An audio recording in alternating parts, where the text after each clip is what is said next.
오늘이 12월 12일입니다. 전두환 신군부가 12.12 쿠데타를 일으킨 지 40주년이 되는 날입니다.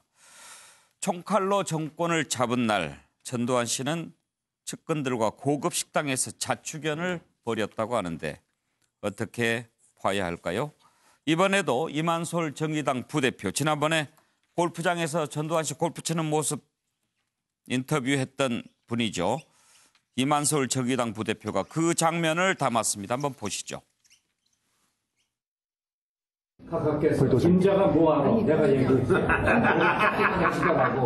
아니 왜? 맞는 말을 맞는 말씀인데. 불도장은 좀 빠르게 준비하라고. 누가? 정의당 부대표 이만솔입니다. 오늘이 저 12월 12일 군사 쿠데타 당일인데요. 오늘 이렇게 근신하고 자중하셔야 될 거를 이렇게 축하 기념회를 이러시면 안 되죠? 아니 그러지 말라고 내가 아까 그랬지. 누구냐고 그랬잖아.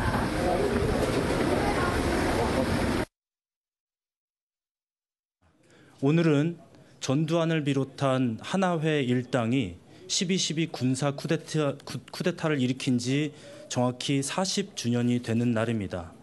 오늘 전두환은 최세창, 정호용 등 40년 전 군사 쿠데타의 주역들과 함께 강남구 압구정동에 위치한 모 고급 식당에서 기념 만찬을 즐겼습니다.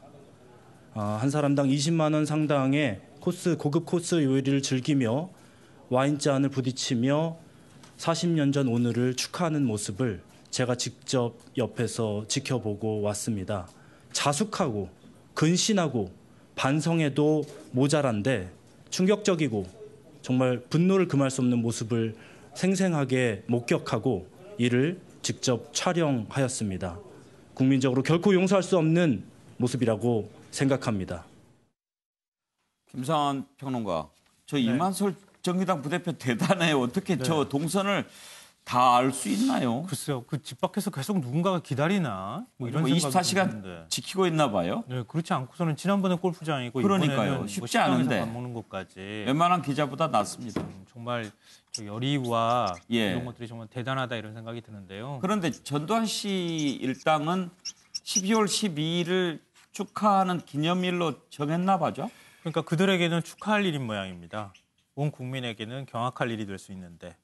그러니까 쿠데타 세력이 자신들이 쿠데타를 일으켰던 날을 이렇게 21세기 백주대낮에 식당에 가서 고급 식당에 가서 20만 원짜리 밥 먹으면서 저렇게 해도 괜찮은 것인지 좀 너무 서글퍼지는데요.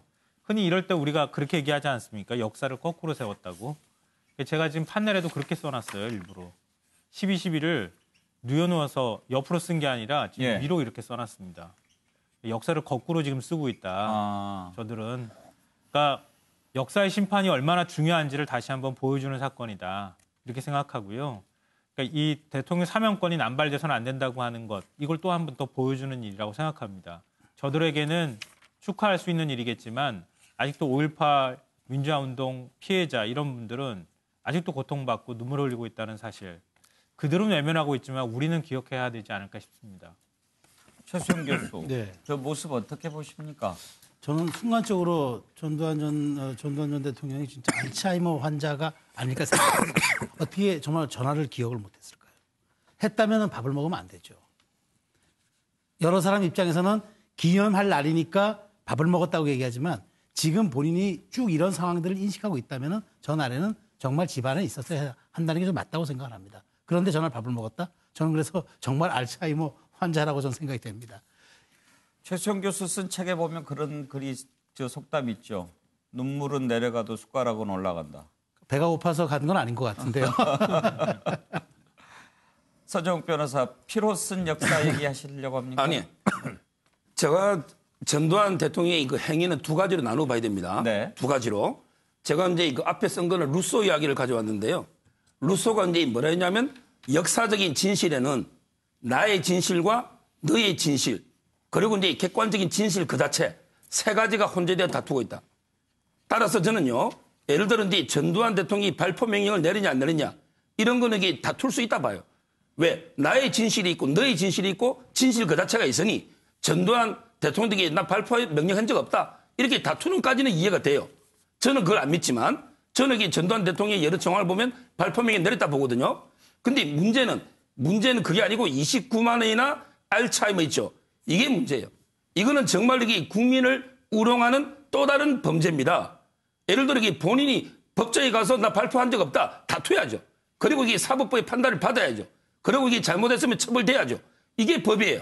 근데 본인은 알츠하이머 있다고 법정에도 안 가고 또 이게 뭐 29만 원밖에 재산 없다면서 이렇게 호화만찬하고 이거는 이게 국민을 또다시 우롱하는 범죄이기 때문에 이건 아주 부적절하다. 이 말씀을 오늘 드립니다. 박진영 국장, 만약에 저 골프장에서 골프 치는 모습 그리고 또 저렇게 비싼 음식 먹는 모습 이런 영상들을 확보하지 못했다고 하면 계속 알츠하이머니 뭐 이렇게 주장했을 거예요.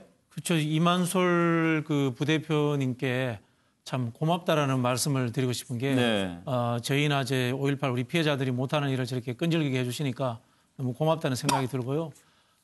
저분이 이제 12.12 전두환 씨가 이 쿠데타 날 저렇게 했다는 것은 반성을 하고 있지 않다는 뜻이지 않습니까? 그렇죠. 근데 사면이라는 게 제가 알기로는 반성을 염두에 두고 사면을 하는 걸로 알고 있는데 이런 상황에서 제가 뭐 법을 잘 모르겠습니다만은 저렇게 반성하지 않는 분을 사면을 해줬는데 사면을 다시 취소를 할 수는 없는지 뭐 이런 것들에 대해서 저도 한번 법률적으로 한번 공부를 한번 해보겠습니다. 정말 참 부끄럽습니다. 저런 사람하고 같은 하늘 아래 살고 있다는 게. 사면 취소가 가능할까요? 사면 취소는 뭐 불가능하다고 보여지고요. 다만 이제 저는 왜 저렇게 하게 되었는가 저는 자유한국당의 책임이 있다고 보여집니다. 최근에 제가 뭐 외국에 나가서도 아직도 독일 총리가 아우슈비츠를 방문하는 또 사죄하는 그런 모습을 보이는데요. 결과적으로 역사적 단죄를 받았던 사건이라면 실제로 그게 진실이죠. 그런 면에서 서 변호사의 잘못입니다. 어떻게 변호사가 그렇게 진실이 나름대로 개인적, 주관적 진실을 가지고 얘기할 수 있습니까? 이 말하자면 12.12와 쿠데타는 객관적 진실입니다. 그런 것을 양해하기는 어렵다. 그렇기 때문에 지금 황교안 대표나 김진태 의원이나 김술래 최고 같은 사람을 여전히 자유한국당의 최고위원으로 뽑아주는 든든한 말하자면 우리를 지지하는 기반이 있다고 믿기 때문에 오늘 같은 12.12의 날에 저렇게 크게 어떤 만찬을 혹은 오찬을 할 수 있지 않느냐. 그런 면에서 예. 생각해야 됩니다. 오늘 말씀 여기까지 듣겠습니다.